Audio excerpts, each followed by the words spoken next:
Teka muna mga kapatid, magnilay muna tayo. Alam mo ba na ang mga giraffe ay may dila na umaabot hanggang 21 na pulgada at ginagamit nila ito hindi lang sa pagkain ng dahon, kundi sa paglilinis ng sarili at ng kanilang mga anak. Isang kakaibang halik ng pag-aaruga. Mahaba, minsan nakakatawa, pero puno ng pag-aalaga at proteksyon. Sa unang pagbasa, pinaalalahanan ni Pablo ang mga tagapanguna ng simbahan.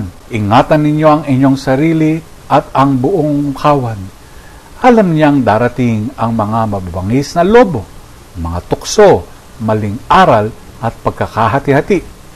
Hindi sapat ang forma ng pagiging pinuno, ha? Kailangan ng puso na handang magbantay at mag-aruga. Tulad ng isang inang giraffe na hindi iniinda ang haba ng dila, basta't maprotektahan ang anak. Sa Ebanghelyo, idinadala ni Jesus ang kanyang mga alagad. Ingatan mo sila sa masama. Hindi niya hiningi na alisin tayo sa mundo, kundi ingatan tayo sa gitna ng panganib.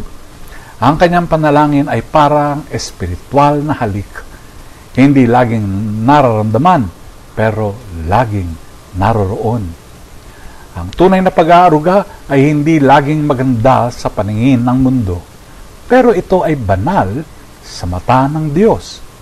Kaya't huwag mahiya sa pagmamalasakit, kahit parang dila ng giraffe, basta't ito ay mula sa puso.